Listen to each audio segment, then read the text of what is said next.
Hi, everybody. I'm Mike, and this is Mike Miller Talks Life.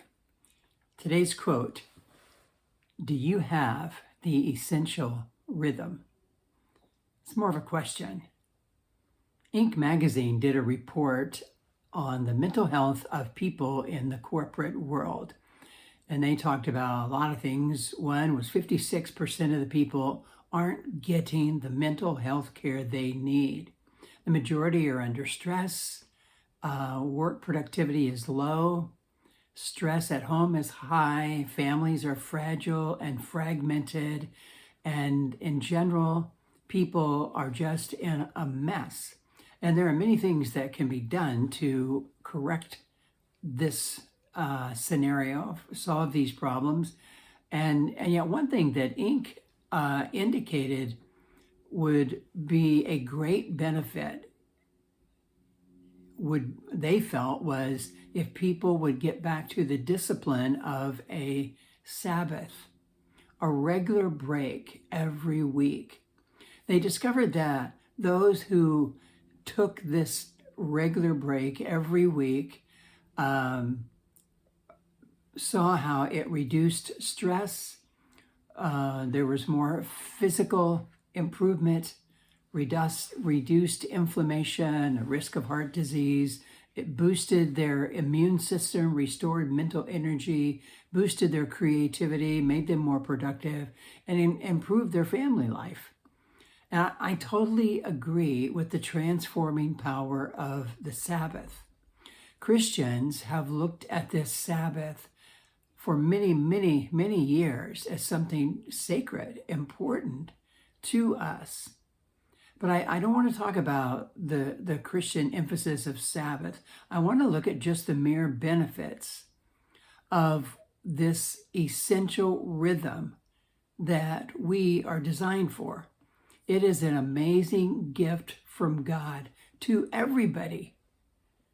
It was part of creation. And Jesus said the Sabbath was created for people. It is exactly what we need. The idea of work and rest. Work and rest. Work hard. Rest well. When we neglect this, we begin to wear out. We stress easily. We're easily agitated. We're ragged. Our families suffer, and our productivity drops. This rhythm has a way of preserving life. It keeps us healthy mentally, spiritually, physically, and relationally. This essential rhythm is so important that it was included in the Ten Commandments. I'm not trying to be religious here for you or drag you into something, but we tend to think across the board the Ten Commandments are a big deal. Most people are aware of them. Some people can even recite some things that are in the Ten Commandments. And yet here in these big statements, God includes the Sabbath day. Remember the Sabbath. Keep it holy. We kind of freak out about that holy thing, but let's not make it too weird. It's just, I think one thing that he is communicating in this statement are well, actually two words: separate and different. Keep this day separate and set it aside for something different. Reserve a day to stop and refresh. We have a week, but we need to have a day that is separate from all the other days, a day off. There's this rule of life. Work drains us. Sabbath refuels us. It really doesn't matter what your work is. It will drain you. And we need something to refuel us. I mean, your work could be something that you love. And you love being there. You love the people you work with. But it's still work. and it still drains. And we need this essential rhythm: work, rest, work, rest. I think the day that you pick needs to be a time to recover from work. You're tired. Recover from work. Refresh. Refuel. Reconnect with God, your maker. I know I'm trying not to make a big religious thing, but I really do believe that God was the creator of all things. I think we're made by God and for God. And when that is discovered, your life will have a new and fresh meaning. So sometimes as we go through a week, we can disconnect from the things that are really important, like being aligned with our Creator. And so this day needs to include time to reconnect with God, to reconnect with your purpose, what you are about, and to reconnect with your family, the most important people in your life. A chance to review the past week. It's sort of like a post-game analysis. How did you do? Where did you struggle? What do you need to deal with so you don't repeat it in the week to come? All R's so you can remember it. Recover, refresh, refuel, reconnect, review. I just think that these are just vital things to do for everybody on a regular basis. It keeps us in touch with who we really are and what we are. And it helps us keep going because we have this essential rhythm. So first we need to, after we discover what the day is to be, is to pick your day. I choose not to, for this talk, look at this Sabbath as a literal day, but as a principle. We need to restore the essential rhythm of life. So let's not enter the battle over which day and all this. Is it Saturday or Sunday? You know, if it's Saturday, it's the literal seventh day, but Christians went for Sunday because of what Christ did for us and all that. I get all that. I'm aware of all that. And I'm not going there in this talk. I just want to look at this principle of the essential rhythm that comes from the Sabbath. We live in a culture where we work all kinds of schedules. And so to do a literal Sunday or Saturday is almost impossible for many, many people. I've worked with a lot of law enforcement, and they have crazy shifts that rotate all the time. So to have Sunday or Saturday as this, you would only get that once in a while.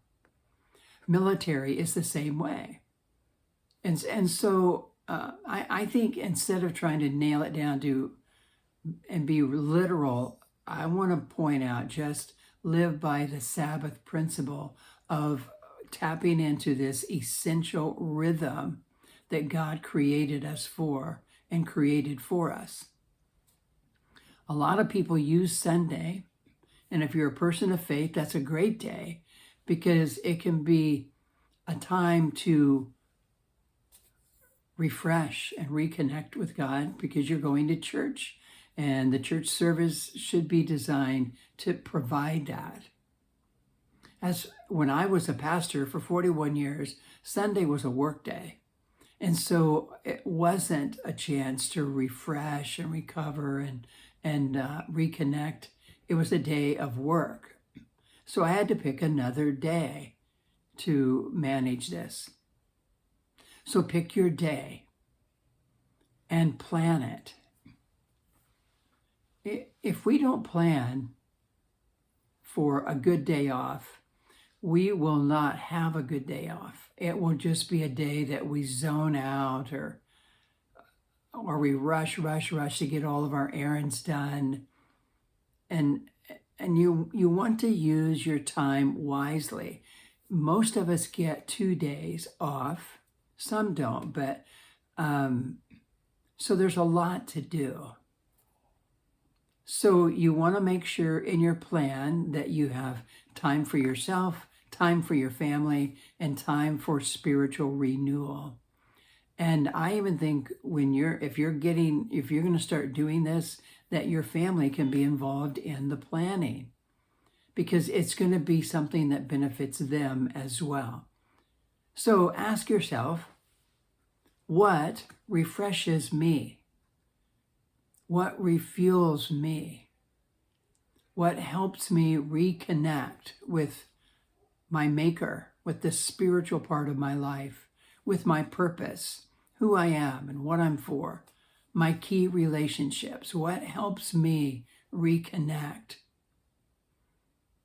And what helps me recover from the work week and prepare to head back into another one?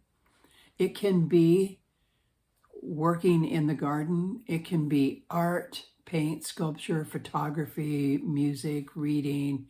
It could be restoring an old car. It could be hiking in a wooded area and getting back to nature. It could be a sport that you try to get involved in. It could be family time. Whatever it is, it can be a time of reading and reflecting and then doing some of these other things. You will find yourself becoming more rested, building emotional reserves, and building margin in your life so you're better equipped to face all that comes at us in our daily life. So plan the day. Plan it to the detail. I'm going to get up at this time. I'm going to do some of these things while I'm up early before anyone else gets up. And then I'm ready for my family to get up and we're ready for our day. So whatever it is, just make sure you plan it well and keep it fresh. The next thing is you want to guard it. Do not let anything take this day away. Don't let anything interfere with it unless it's an emergency or you come across someone who's in a serious need and it's important for you to help them right then. In a typical family, we're busy all week with school and work, and we can miss each other. We see each other, but it's easy to miss each other because we're so busy. And so you want to make sure that you don't miss this day or this 2-day break if you have 2 days off. You don't want to miss that because that is the day that you're going to reconnect. And your family will begin to look forward to it. We can go through a week of missing each other without a ton of quality time, knowing that the weekend or the 2-day break, we're going to make up for that. Everybody looks forward to it.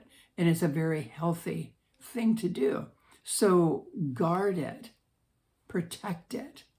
And I would even recommend that for families, that even though it's busy during the week, you try to have time that you're together, maybe the evening meal or something like that, where you're at least connecting and try to make it a requirement to come.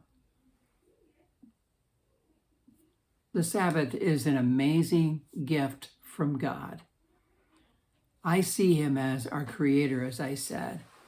And I see how wise he was and how loving he is in creation.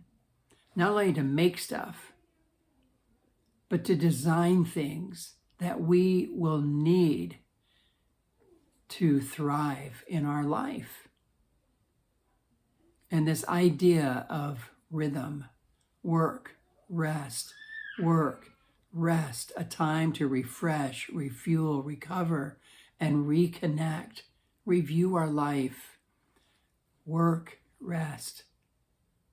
It is powerful, and I think it's really going to make a positive difference if you begin just to look at your life and figure out, how can I do that? And just because some of us, many of us, are in retirement, doesn't mean we begin to neglect it. You still want a routine. It's different because our days are different, our time frames are different, but I still find myself looking forward to this time to refresh and refuel and recover, reconnect. We're still people. We're still in the real world. So whether you're actively still working or you're retired, don't neglect this principle. The question, do you have the essential rhythm? Hey, thanks for listening. Hope this was helpful. I felt like I'm stepping into the religious world a little bit, and I don't mind doing that, but this is kind of a different purpose. But I really see some powerful benefits of the Sabbath, the essential rhythm of life. So I hope this sort of spoke to you, maybe challenge you to maybe make some adjustments. If you are making some adjustments, I'd like to hear about it, just because I think that would be cool. I think it's really a benefit. So thanks for listening. Click if you like, share it if you want, subscribe if you're into that. And until next time, I hope you have a great week.